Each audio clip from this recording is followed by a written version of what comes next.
Shalom Aleichem, Beshem, Yahushua HaMashiach. Bapak Ibu Saudara, tidak terasa ya, setahun itu berlalu begitu cepat. Tetapi pertanyaannya, selama tahun-tahun itu berlalu dan sebentar lagi tak terasa kita memasuki 2023.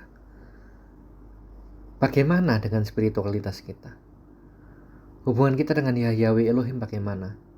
Atau jangan-jangan kita merayakan Hanukkah, atau saudara-saudara kita yang Kristen merayakan Christmas itu Natal tiap tahun itu cuma rutinitas, tidak ada sebuah perubahan hidup yang signifikan, atau pengenalan personal dengan Yahweh Elohim itu tidak didapati. Ini sungguh sebuah masalah yang besar. Ayo, biarlah di tahun-tahun mendatang tidak menjadi sebuah rutinitas belaka. Kita pengen untuk mengenal Yahweh Elohim Adonai secara personal. Maka izinkan saya membagikan sedikit ya apa yang ada daripada Dabar Elohim. Rambil dari Injil Yohanan ya, atau Yohanes itu pasal yang pertama. Saya bacakan mulai dari ayatnya yang ke-12. Ini sungguh sangat terkenal, tetapi banyak dari kita itu tidak istilahnya gini, tidak pernah benar-benar memaknai, apalagi menghidupi. Bagaimana mau menjadi nyata dalam kehidupan kita.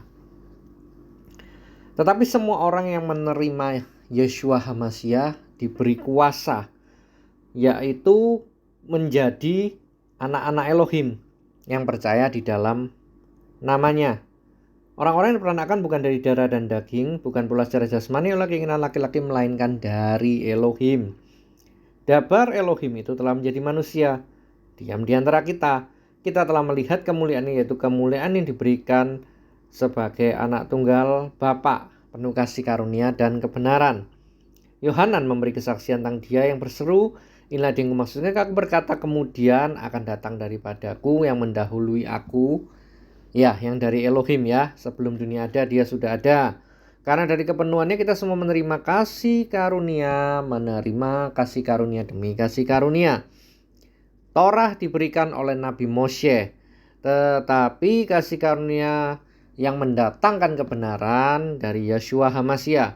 Tidak seorang pun yang pernah melihat Elohim Bapa, tetapi putra tunggal Elohim yang ada di pangkuan Bapa, Dia yang menyatakan siapa, yaitu Yeshua HaMashiach Adonai. Menariknya tuh begini loh Bapak Ibu, yang luar biasa begini.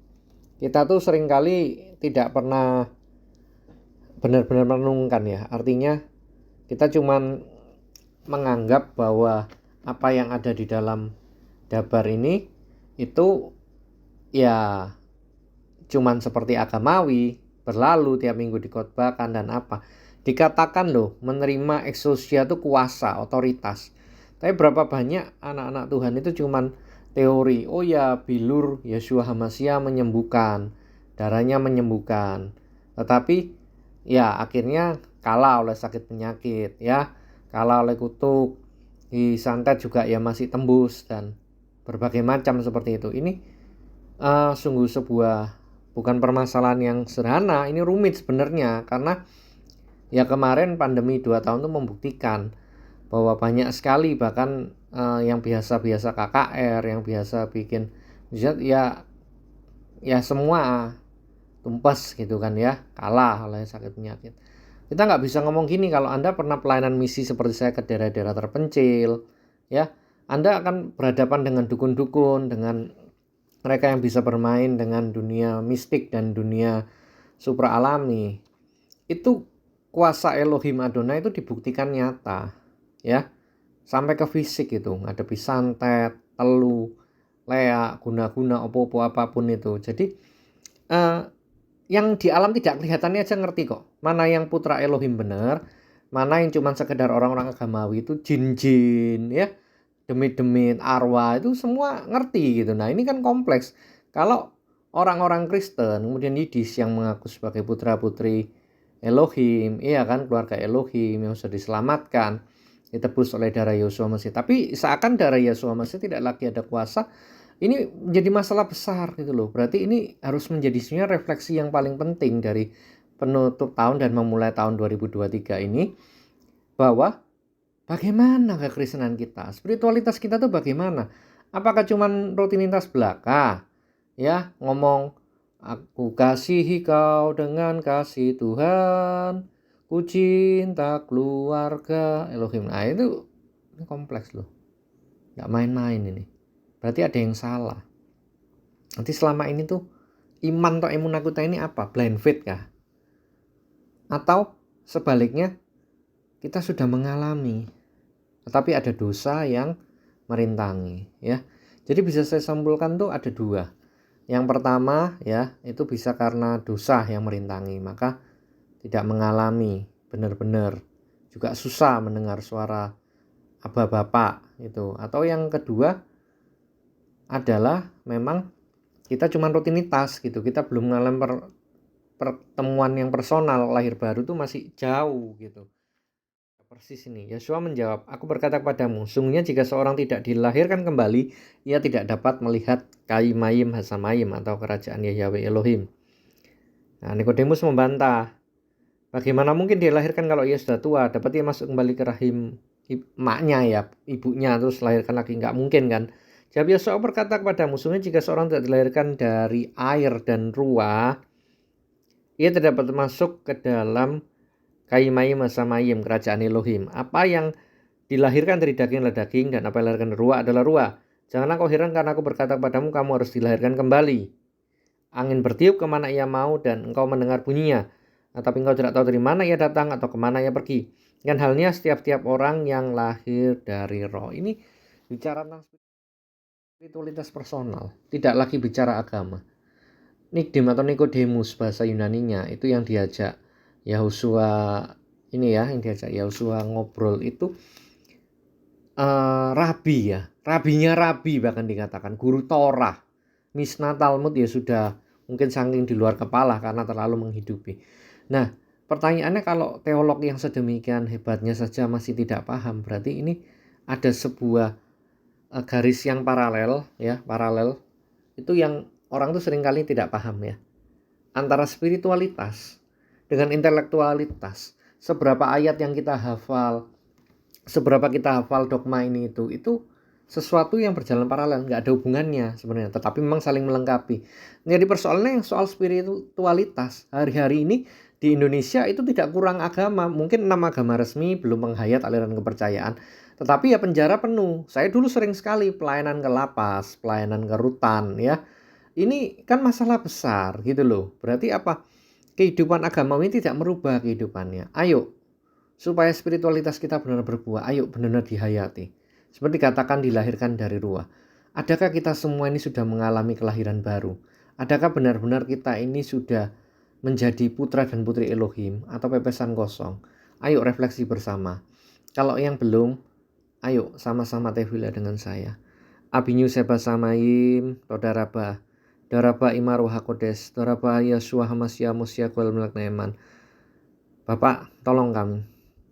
Banyak dari kami ternyata hanya kekristenan itu rutinitas belaka. Bahkan mungkin kami yang sudah di Mikville pun ternyata itu cuma rutinitas. Kami belum mengenal Engkau personal. Maka kami mohon pertolongan-Mu. Jamahan dari ruah Elohim yang hidup. Bantu kami, lahirkan kami jadi yang baru. Perbaharui batin, perbaharui ruah kami, jamah. Pikiran sadar, pikiran tak sadar, bawah sadar kami. Lawat kami. Haleluya. Biar kami menyadari dalam setiap hembusan nafas kami tidak pernah tinggalkan sendiri. Kalau kami masih bernafas, nesyama itu, nefes itu, asalnya dari Elohim sendiri. Kami putra dan putri Elohim, dimeteraikan dengan darah Yahusua Hamasya Adonai, anak domba, penebusan kurban yang dirayakan tiap Pesak, tiap Paskah itu. Bahwa karya kayu salib lebih dari cukup. Karena kami menerima daripada keset, daripada abundant grace. Maka please, kami ingin kenal Engkau personal. Kami ingin mendengar suara-Mu hari demi hari. Kami biar menyediakan waktu untuk diam, duduk diam, berhenti sejenak, selah, mendengarkan Engkau mau berbicara. Haleluya. Saya jadi teringat ya, karena tadi bicara tentang ini ya, sejenak. Masih ya, kita di ini ya, di kitab. Yuk buka Yohanes 6. Saya mulai dari yang ke-15 hingga selanjutnya. Loh, kenapa kok ini penting? Kan tanya, loh Pak, kok gini, kenapa kok penting? Ya karena selama ini banyak orang tuh cuman nggak ketemu gitu loh esensinya. Ini serem sih. Dikatakan gini ya, dimulai dari yang ke-15 ya. Karena Yosua tahu bahwa mereka hendak datang tuh maksudnya kerumunan ya, crowd, dan hendak membawa dia dengan paksa menjadikan dia meleh, maka Yosua menyingkir pula ke gunung seorang diri. Nah, ini banyak orang tuh nggak tahu bahwa tiap Yosua tuh menyingkir, yang dilakukan tuh apa? Dia mau mengenal bapaknya.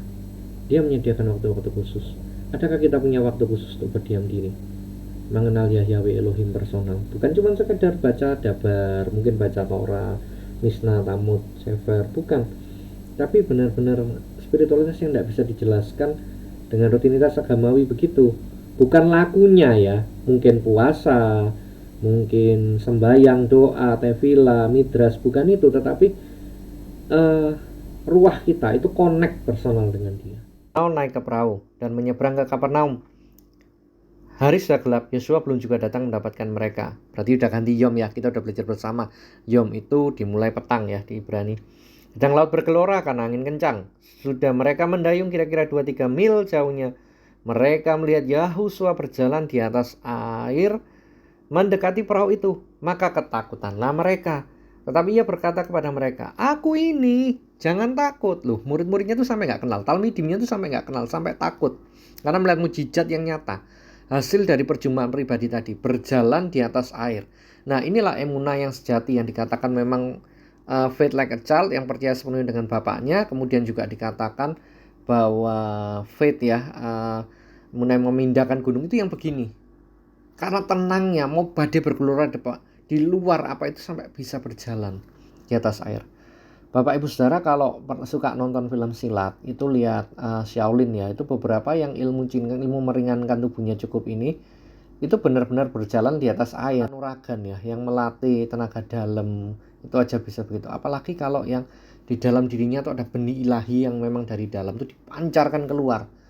Oh, dahsyat loh. Luar biasa itu kalau bisa mengalami seperti itu sini melihat. Kemuliaan Bapa dinyatakan, hidup kita tuh bersinar terang. Nggak perlu lagi kita khotbah panjang lebar sampai berbusa-busa ngomong apa. Hidup kita sendiri itu bicara. Karena apa? Yahusua hidup dalam kita. Ruach HaKodes hidup dalam kita.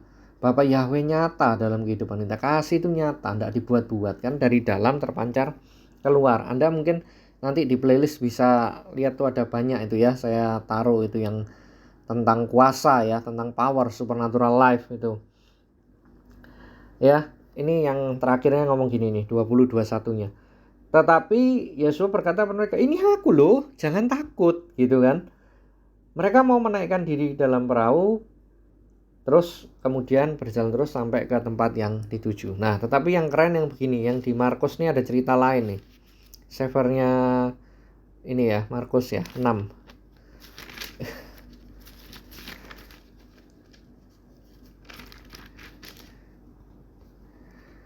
Mulai ya 6 ya, 6 mulai 50 hingga ke 52. Sebab mereka semua melihat Yosua dan sangat terkejut. Tetapi saudara berkata Yesus, tenanglah, aku ini, jangan takut. Nah sama kan. Lalu naik ke perahu mendapatkan mereka. Dan angin pun reda lalu. Alam pun tunduk. Kita gimana? Saya dalam beberapa kesempatan pelayanan pernah tuh bikin sampai satu pulau tuh mengalami hujan badai. Ya menghentikan hujan badai itu udah sering. Poinnya bukan itu. Ngalami personal dulu, dari dalam keluar. Yosua dalam sini keluar. Ruach HaKodes itu jadi nyata. Ngobrol. Evilah yang sejati dialog, bukan monolog. Bukan kita ngomong semua permohonan kita terus tutup amin apa haleluya. Enggak. Tapi ada dua arah. Dia bicara sama kita.